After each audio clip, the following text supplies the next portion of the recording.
evening, ladies and gentlemen. Today is Tuesday, October the 11th, 2016. Welcome to this edition of the Philly Pod. I'm your host, Mike, along with my co-host, Dave. Dave, how you doing? A little disappointed, man. That was a tough loss to take there for the Birds. That was one that when the Lions came down with that football, and they picked off Carson Wentz.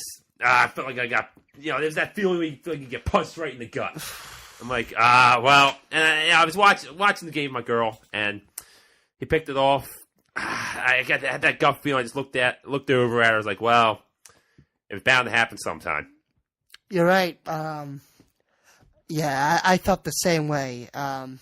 It's like, a minute 28 left. You have plenty of time. Yeah, I know how you feel, though. It was a game they should have won. And then let's go back to the series before that where, we all know what happened there with Ryan Matthews fumbling the football in the toss play. Yeah, we're going to get into that. That's where I felt I got punched in the gut. We're going to get into that here, as we start to break down the game. But just, overall reaction to it, we predicted here this was going to be a loss for the Eagles. But admittedly, as the week went on, I started to feel more and more confident about the game. With Leodis McKelvin playing, here and Lane Johnson was still going to play, and Zach Ertz returning. And while I picked them to lose on Monday, I remember I said by the end of the week I might have a different feeling. Well, the line moved. I liked the way the Eagles were looking health-wise. And I actually picked the Eagles in my pools. And it's just, this is probably the last, I don't want to say gimme, but it's the last easy game they were going to have for a pretty long stretch. So it would have been nice to get that win. At 3-1, they're still not in bad shape, but just a really a sloppy game for the Eagles, I felt. It was sloppy. They had a lot of penalties called on them. Some of them were bad calls, but most of them, I was just shaking my head like, what are you guys doing? The turnovers got them. The secondary was exposed in the first half, which we all knew. They have a hole at the number 2 corner spot, and that got exposed. The front four wasn't getting consistent pressure. And like we talked about, when they're not getting home consistently, that's when you're going to see issues in coverage. So for me, I was disappointed by this one. I was too. Too sloppy, from the get-go. The defense made adjustments, but really it was just probably just overall a sloppy performance on defense and offense all around. Too many penalties, too many mistakes, too many, I saw the reaction on Facebook, and I'm looking at some of the comments on Facebook, and, people were like, Ryan Matthews should have, held on to the ball better. They blamed that one play, where the officiating, they say the officiating got it wrong, but what about the first half? Yeah. You had the entire first half to make adjustments, and the Eagles couldn't stop them. Now, to be fair, adjustments, like I had no issue with the offense in the first half. Yeah. I thought the offense played really well the first half. Defensively, I thought the secondary was a mess. I got tired of watching Matthew Stafford sit back there and just open receive Marvin Jones, Golden Tate, Theo Riddick, who I can't understand why you had Michael Kendricks on Theo Riddick when Michael Kendricks cannot. He can't cover. Right. It's not his strength. And the fact that you had 2 weeks to prepare for that, knowing what they were going to use Theo Riddick for, and he still burned you for 2 touchdowns in the first half, that I had an issue with. I had an issue with how the defense played in the first half. But I give Jim Schwartz credit. Second half, the defense, they were right. They only gave up 3 points the rest of the way. They looked better in the second half, but it looked much better. I mean, again, you mentioned it here just like a second ago. You had 2 weeks to prepare for this team. But it was a tough game for him. It was a tough game. 2 weeks to prepare, and this was a tough stretch. Yes. We talked about you got back-to-back road games. More than likely, the Birds were going to lose one of these 2 games, either Detroit on Sunday, this past Sunday, or Washington now coming up this week. I think they could take Washington, but we'll get in that later. But I mean, just all the penalties, like twice Jason Kelsey. I mean, what the heck's the guy doing? Listen, I understand Carson Wentz got things going late. he's to blame there as well. But you mean to tell me you can't hear this? Get the ball off. Okay, now there was even one on the second one. I forget who it was next to him. One of the guards tapped him on, let him know, like, yo, you got to get the ball off. And he's still just sitting there holding the ball. And then some of the penalties, I'm like, Fletcher Cox ripping off Matthew Stafford's That was a bad helmet. one. I mean, man, just some of the dumb penalties. Like, They were undisciplined. the obvious pass interference call. Like, it was almost, I felt like I was almost watching Mo Larry Curly out there, man. I mean, what the heck? Now, there were some bad calls, don't get me wrong. The chop block on Darren Sproles, that was bad. Pete Morelli and the crew, they totally missed that one. I didn't see anything. He didn't It was a even bad touch call. him. It was a bad call. He didn't even touch him. But there were still enough obvious ones where, they shot themselves in the foot too many times. And then you mentioned it. The Ryan Matthews fumble was killer. It's not the reason why they lost the game. But as soon as that happened, yeah, I got that feeling too. Like, this is how you lose games right here. You turn over late. The Lions were in prime field goal position. It's tough. Ryan Matthews knows better, man.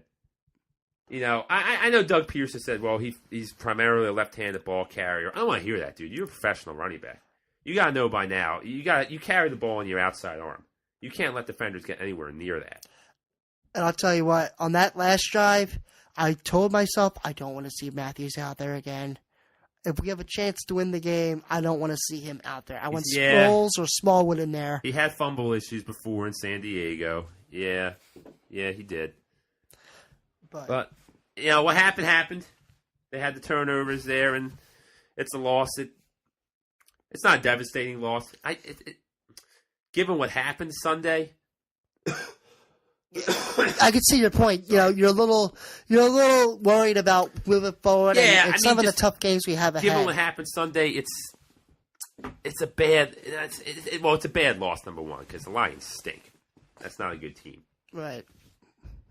And it just would have set them up to be in really good position for the division. But now you have a tough stretch of games. We do. Washington this week, and then Minnesota. The Week 7 game. Please coming back in. Oh, but one of the things that's just been driving me crazy, and even talking with people on social media afterwards, and with some of my buddies, people were going ballistic, which I am shocked with. Ballistic at Carson Wentz. His decision to go deep there in Nelson Aguilar. And B, a lot of people are ripping Doug Peterson for the play caller there. And for me, like I took no issue with both. I thought that it was aggressive, and I had no problem with it. Because to me, that was one of those where, if he catches it and sets him up for the win, like, hey, Carson Wentz, man, franchise quarterback. He takes risks. He's a gunslinger. So for me, I personally had no issue with that. You had 1 minute and 28 seconds left. Are you going to be one of these guys? Yes, I am. Oh. Let me ask you something. Okay. Do you ever see Tom Brady go on with 1 minute 28 seconds left, throw a ball deep down the field to try to win the game in one throw? If he's got a guy open, yeah. But he didn't. Check it down. Work the sidelines. Check it down. Okay, there's no need to do that in one play.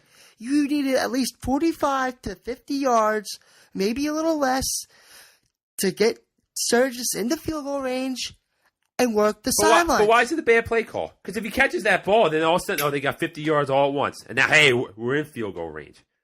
So why is it a bad play call then? Because that's one, I'm telling you, if he caught that and they said go and win the game, that's one of those, hey, Carson Wentz, Doug Peterson, aggressive. Now that it didn't work out and he threw the pick, everybody's, no good. Bad play calling. Bad decision, Carson Wentz. You mean to tell me that after basically the whole game where they were checking down 15 yards the whole game, you mean to tell me that now's the chance to go deep? Why change the philosophy? If it's not broken, don't fix it. But it wasn't designed to go to Aguilar. He was the last option on the play. They took away his first option on the right, short right, took away his second option on the left. He had Jordan Matthews. Now, I'll give you this. He had Jordan Matthews open underneath. I think he panicked a little bit. He didn't see that. I think Wentz just figured, all right, I'm going to throw it up for my guy and let him make a play, which is fine. But if you watch Aguilar on the route, he stops his route, doesn't think the ball's coming to him. He stops it, then starts and he gets out-muscled in the air. So I thought Aguilar gave a really pathetic effort to attempt to catch that ball. But at the same time, like, well, what do you expect? Like, we know what Nelson Aguilar is. You see, and this is one of Chip. I'm bringing him up real quick. This is one of Chip Kelly's picks. He wasn't a first round talent. Nah, he's not. The truth, he doesn't have the ability to go up and make that play. Like, I love the aggression from Carson. I have no problem with it. I don't either if you have 30 seconds left. Sorry about cutting you off there. Yeah. But I don't have any problem with it if there's like 30 seconds left. You need to get the ball down the field as quickly as possible. So you're telling me, okay, if Nelson Aguilar's running wide open on that play, then no. We're not going to throw it to him. We got to check it down. Well, no, duh. I mean, if you're wide open, go for it. But he wasn't wide open. Nah, it was an ill-advised throw. You know, looking back at hindsight, but I have no problem with the aggression. I want winners. Aggression is good at certain times, especially if like there's like not even like 10 seconds left. You have to go for a Hail Mary throw. But you had 1minute and 28 seconds left. Why go for it all in one play? Well, I don't know. I don't understand it. I don't understand the viewpoint. I don't understand the argument. To me, he was aggressive. He made an aggressive throw. You want to say he was an ill-advised throw? Hey, fine. He threw it off for Nelson Aguilar, who just can't. He doesn't have the ability to make that play. You want to criticize that? Okay, I'm fair with it. But I have no problem with the aggression. But it was a turnover, and the late turnovers killed him in this game. There's no debating that. It's just now with what happened Sunday. Man, I look at the Redskins got to win. They're 3-2 now. They're right on the Eagles' heels. They won 3 straight.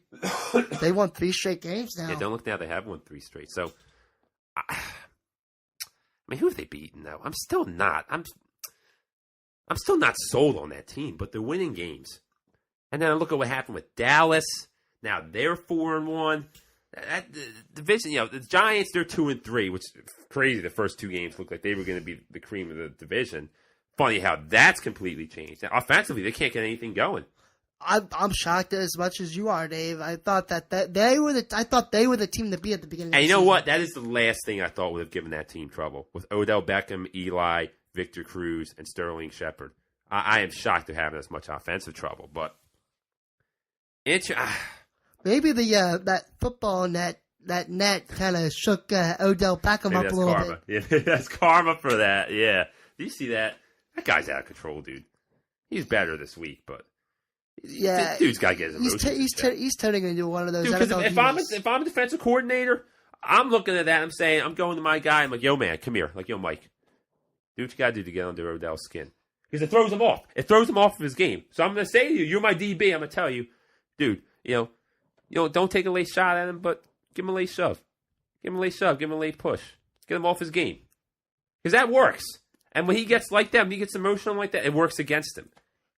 He's turning into a punk. I hate to say that. He seems like such a nice guy off the field, but dude, you gotta get your emotions in check, man. He's a prototypical NFL diva.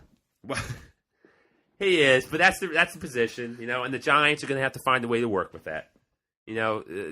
Parcells did it with LT, with Lawrence Taylor. The great coaches, they just have to find ways to, and Jimmy Johnson did it with Michael Irvin. You got to find a way to manage those personalities. And maybe that's just from a lack of experience from Ben McAdoo's part. It could be. He's a new coach, first-year head coach. Yeah. Obviously, you had a great mentor in Tom Coughlin, but that might just be inexperience on his part. He's got to learn that you have to control your players, not the other way around where they're controlling you. You have to be firm, not overzealous and being like a dictator, but you have to stand firm on what you believe in, what should be done. You can't let the players control you, because once that happens, you're going to lose the locker room. Yeah. That. I mean, just looking at the Eagles' schedule here. I mean, they got things really pick up. I mean, you've got the Redskins, you've got the Vikings, you've got the Cowboys, and then the Giants. I mean, that's 5 tough games. Wow, you talk about a stretch here that's going to, I mean, in a way, it's really going to determine the Eagles' season. Like, it's just, man, the storylines here in the NFC East, boy, it's gotten interesting. You know, you mentioned that Washington has now won 3 straight to get to 3-2. This is a huge game. Yes. Huge game this weekend against the Eagles. The Cowboys, now 4-1, was creating, man, you got an interesting situation brewing down there in Dallas with Dak Prescott now 4-1. And Jerry Jones coming out and saying, Tony Romo's still our starter. This is the reason why they haven't won a Super Bowl in over 20 years. What do you mean? You gotta go with what's working. If something's not broke, don't fix it.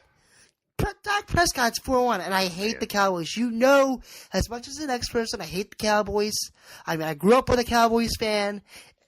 Don't get me started on the Cowboys, but Dak Prescott is the way to go. He's 4-1 right now. He's looking like he's proving himself to the NFL that he's a legitimate quarterback. Let him do what he's got to do to win football games. Let me ask you this. At this moment in time, who's a better quarterback? Dak Prescott or Tony Romo? Dak Prescott. Dude, you're being ridiculous now. What did we just forget how good Tony Romo was because he's missed some games? What has Tony Romo ever done in his 10-year career as a Dallas Cowboy? Do you know how important he really is to that team? Look, now this year they have a legit quarterback, okay? No argument. They've got that. They can sustain it. But how about last year, and I believe it was 2010, when he goes down for the season? Look at how important he is. They won, 5 games? And what was it, 4 games last year? That guy has held that team together. All those years they were 500. Like, he is a good... There's a lot of Tony Romo hate out there. Yes, he's blown some games late for him at the end, but he's won a ton of games for that team.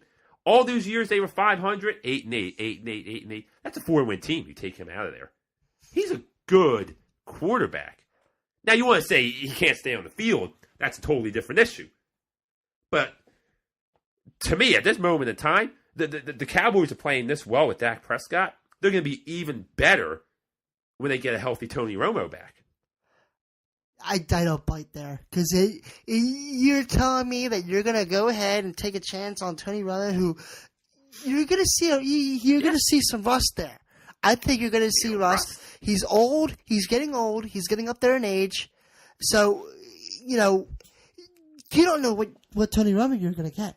You don't know what Tony Romo you're going to get. So I think the best option for the Cowboys is sticking with Dak Prescott, who is winning football games. Yeah, you could say that they beat the Bengals, the Bears, the 49ers, and the Giants. Or they lost to the Giants, the Redskins. No, I got you. But seriously, you got to stick with what's working. If it's not broke, don't fix it. And Jerry Jones, this is the reason why they haven't done anything in the last 20 years. Yeah, I mean, Jerry Jones should not be the one making it. He should not be the one making this call. But whatever. Everybody knows what's going on down there in Dallas. But Tony Romo is... I think people forget how good Tony Romo is. I think people tend to focus on a lot of the negatives with Tony Romo. He does a lot of really, really good things. Now, don't get me wrong here. I understand where you're coming from. But at this current moment in time, you can't tell me that at 4-1, you're going to take a chance and possibly blowing the season to smithereens. Yeah, I'm taking that chance. For a guy that's coming off of a shoulder injury. I'm taking that chance because the guy's a better quarterback than Dak. He can't stay upright. Well, that's another issue. He comes and he stays healthy. Yeah, I think the Cowboys are going to be really tough to beat. They're going to be tough to beat with Dak. You put Tony Romo in there, who I think is a better quarterback. Yeah, now you're really going to have a situation on your hands. But that's the beauty of it to me. He's the better quarterback. You put him in, he gets hurt. All right, well, that's that. Now Dak's your team. Now you got it. 2 words. Injury prone. He is. He gets hurt a lot. But that's what I'm saying. You put him. He's the better player. Now you put him back in. He gets hurt again. Well, hey, Tony gave you your shot. You got hurt again. Now it's over to Dak. What about Bledsoe? Yeah, but that's a different situation. Bledsoe stunk. That's why he got benched in the first place.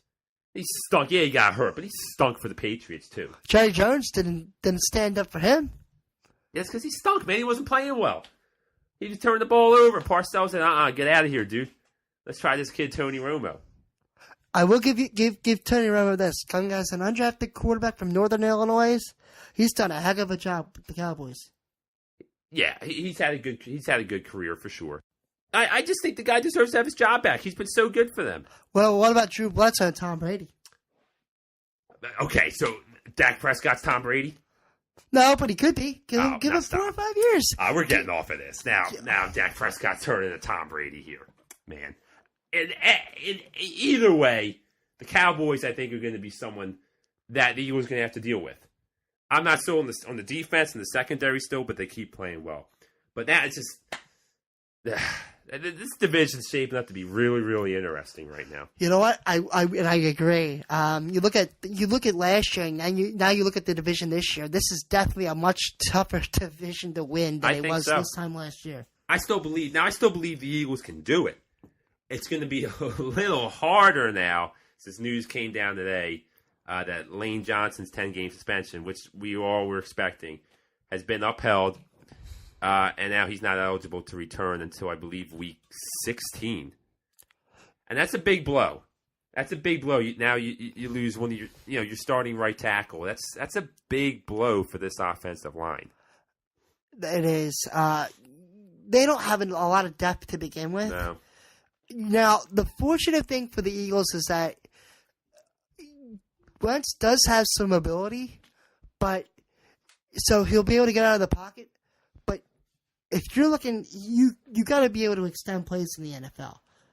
And with the O-line being in shambles as it is, you losing Lane Johnson, that's going to be a lot tougher, especially against, the Vikings in 2 weeks. You say it's in shambles. I think the offensive line's actually played pretty well so far compared to how they looked in the preseason. But yeah, losing Lane Johnson's not good. I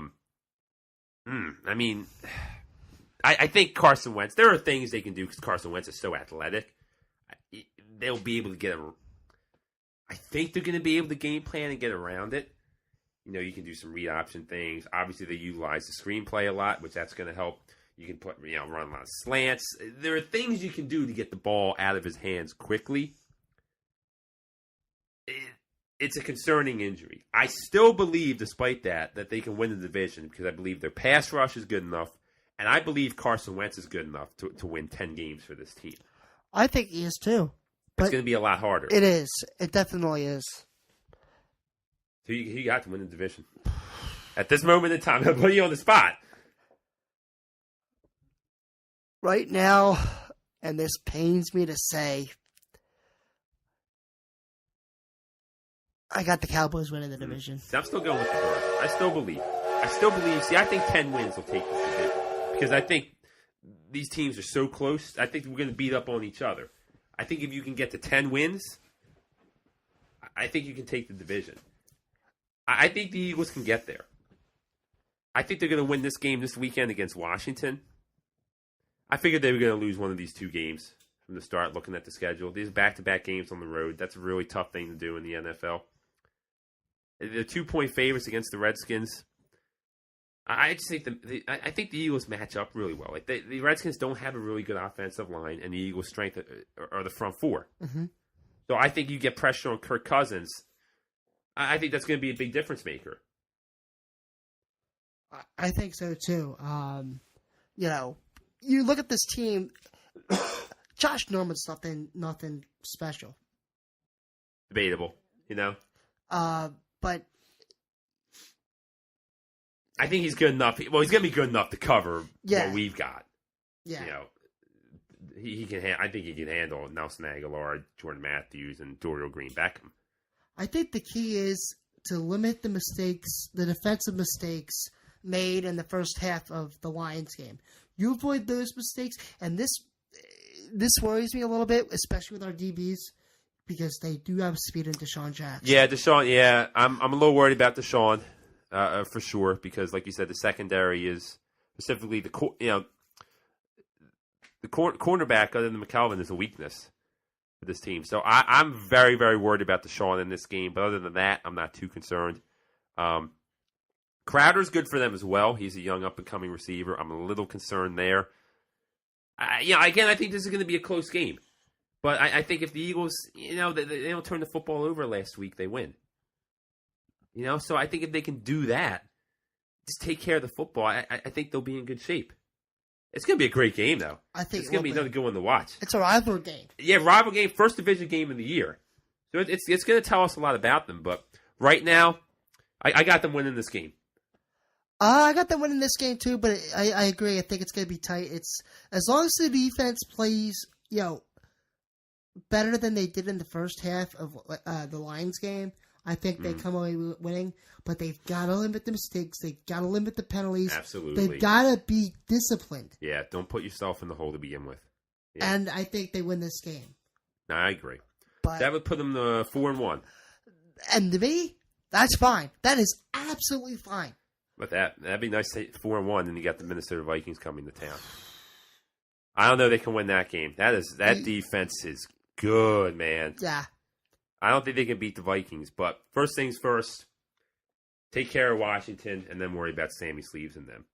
But we also had, in the past week since it was me on, a couple 76ers preseason games. And for the first time, he actually made it on. Joel Embiid was on the floor. So was Dario Saric. I watched him play, and I was impressed with what I saw. I was really impressed with what I saw from Dario Saric.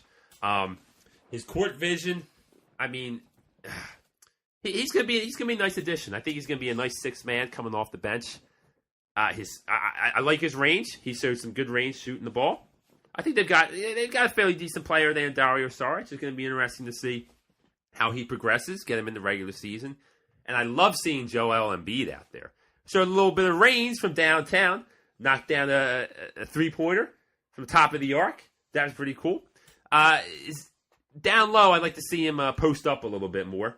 But he showed some range with the jump shot, pulled down some boards, looked good on the defensive end. Got a couple blocks on the glass as well.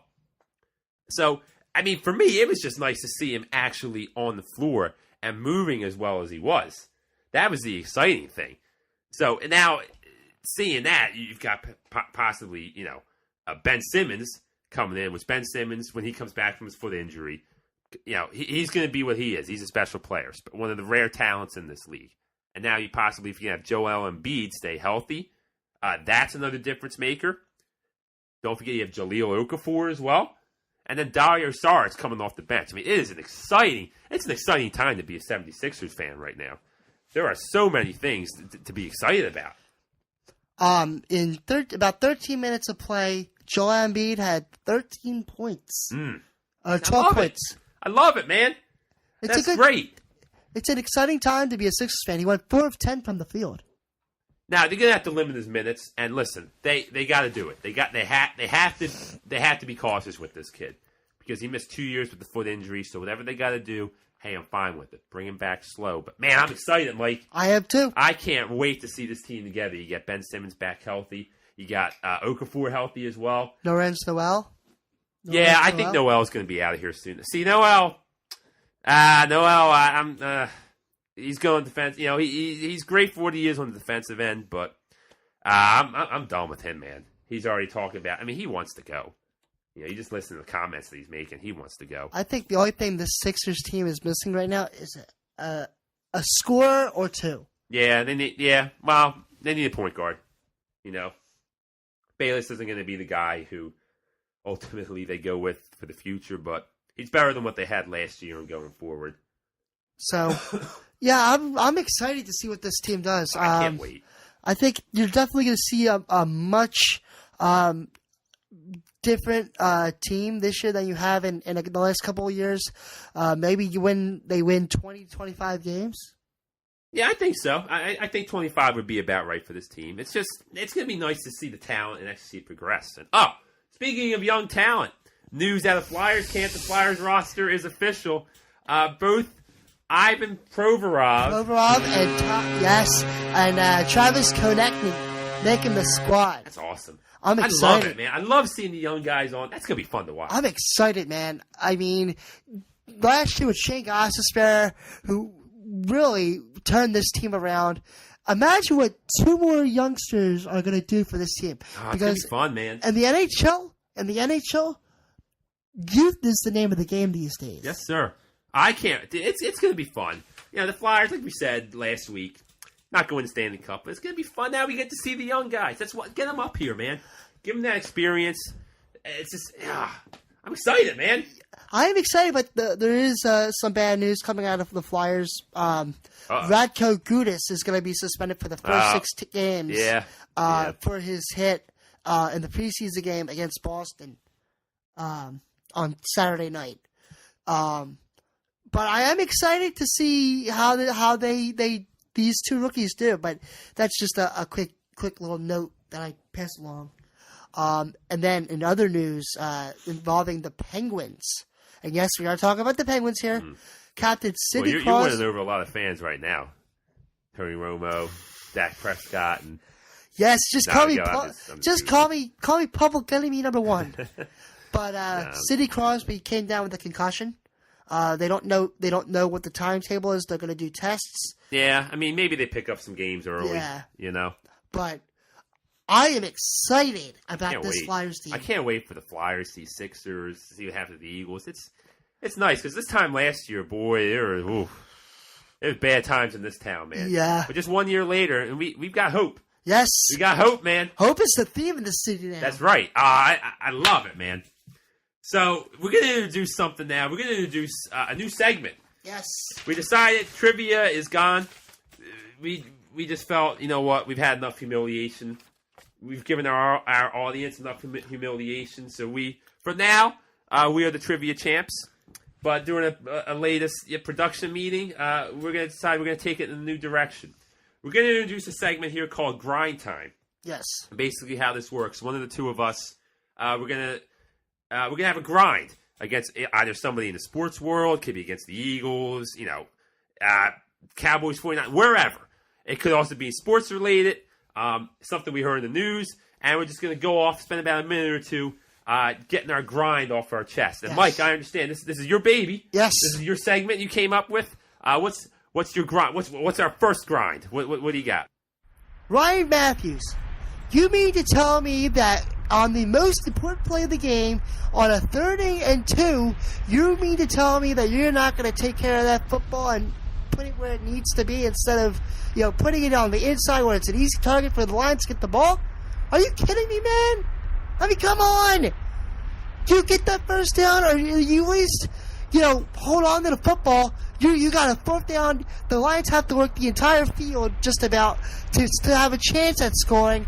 But no, you fumble the football. We end up losing the game. Well, you end up costing us a field goal. Yeah, you lost us the game, man. Come on. They would have had no timeouts either. Yeah. Detroit. No, they wouldn't have because they'd spent them already. I mean, geez, dude. Take care of the football. That's a good one. That's a good one, man. Yeah. What do you think of that play call, too, by the way, on that pitch? I would have preferred them to run up the middle. I mean, I remember the second, it was against Chicago in the second week, and Ryan Matthews, up the middle, had a second effort touchdown. You mean to tell me you could have duplicated that against the Lions? Well, I mean, they kind of stacked it up the middle, so I don't think that would have been the best call there. I would have liked to see them, pass the ball and go for the first down. That was the first time I actually felt Doug Peterson got a little passive in his play calling. I actually have a bigger issue with that as compared to the Carson Wentz interception play. I thought Peterson got a little passive there. I don't think it's a big thing. He figured, my defense is playing well. We'll let him go down the field. But I just would have liked to see some aggression there. Pass the ball, go for the first down, end the game. That's it. That's in my man. Good grind, though. Good grind, though, Matt. That's a pretty good first one. Thank you. I'll have to come up with something good for next week. See what's floating out there. So coming up, we have our picks, and boy, woo, Mike, man, we got to hand it to you. 2-0 week. Nicely done. Thank you. Now that's a 3-game winning streak for you. I'm on a roll. So time for picks, and Mike, since you're hot, you're on fire right now. You're on a roll. What are your plays this week? Well, we got the New England Patriots, our old buddy Tom Brady, going up against Cincinnati. That game in New England, his first home game. I'm sure he's going to be fired up. Give me the New England Patriots at -9 over the Cincinnati you got Bengals. them covering 9 points. Okay. What else you got? And we got the Pittsburgh Steelers playing in Miami this week. The Steelers being the favorite, give me the Steelers to cover the 7-point. They're 7.5 favorites. Give me the Steelers to beat the Dolphins. That's a pretty big spread to take on the road there. But the Dolphins are pretty bad. All right, so you got those two. Okay. I got to try to now match your 2-0 week. I got my Patriots play right, which we both did. The Ravens let me down, though. Lose, dropping one of the Redskins. So here's what I got for this week. We're going to start. Going to go up to the Northwest. You got the Seattle Seahawks taking on the Atlanta Falcons. Falcons with that huge win on the road, taking down the defending Super Bowl champion Denver Broncos. And the Seattle Seahawks are solid 6-point favorites. I think this is a letdown game for Atlanta. That was a huge win last week. They proved their legitimacy. I think Seattle, they're coming off the bye. Russell Wilson has now had a week to rest up that knee, get ready. I like the Seattle Seahawks to cover that 6 points. I think they dismantle the Atlanta Falcons. And we're going to stay out west. Stay inside the AFC West division. We've got the Oakland Raiders at home taking on our old boy, Big Red, and the Kansas City Chiefs. And the Oakland Raiders are only 1-point favorites against the Chiefs. Huh. Coming off that big division win against the San Diego Chargers. I'm going to take the Kansas City Chiefs to win that game. They're going to upset the Oakland Raiders. Again, coming off a bye. We all know Andy Reid's history coming off the byes. I think the Chiefs, they just got humiliated 2 weeks ago against the Pittsburgh Steelers. I think Andy Reid gets them coming up ready to play. They're going to be fired up. I got the Kansas City Chiefs upsetting the Oakland Raiders in Oakland. Wow. That's my 2-0 week right there. How about the Raiders, by the way? Yeah, they're going down this week. I feel great about those picks. I'm about to match that one for you. All right, so there you go. Mike has got the Patriots covering the 9 points against the Bengals, and the Steelers covering 7 points on the road against the Dolphins. I've got the Seahawks -6 at home against the Falcons, and I've got the Kansas City Chiefs +1 on the road against Oakland. Time for shout-outs. What do we got here, Mike? I guess we'll split it up. If you take the first 3. On SoundCloud, we got Chrissy Belcher, Isabel Cherry Jeffries, and on Twitter, we have Jacob Wingate. All right, and staying on Twitter, we've got Reed at Eagle Spirit X, Benjamin, Mike 3-1. I think he's referring to the Eagles record there, and Vote on TV. So, guys, again, hey, thanks for following us. Again, we're on iTunes. Download us for free. Like us on Facebook. We're on Twitter. Hit us up at the Philly Pod. You can catch us as well on YouTube. Leave us comments, and we're also on SoundCloud. Again, we appreciate the support. You guys are what make us go. Yes. Hey, keep it up. We need the help. Spread the word.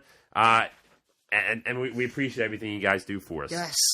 So coming to an end, and we got to make one quick announcement before signing off. We're actually going to be changing our recording dates. Mike actually got a new job. Yeah, congratulations there, Mike. Thank you. Which is great for him. Unfortunately, means our recording hours are going to have to shift. So we're actually going to start recording Saturdays before games. And I think we'll probably upload Saturday nights as well. We'll keep you guys updated on Twitter, Facebook, all those things when we make the final decision.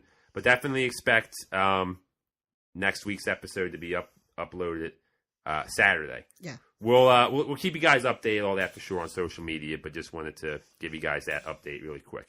Anyway, time to sign off here for the Philly Pod. I'm Dave. I'm Mike. We'll catch you guys next time on the Philly Pod.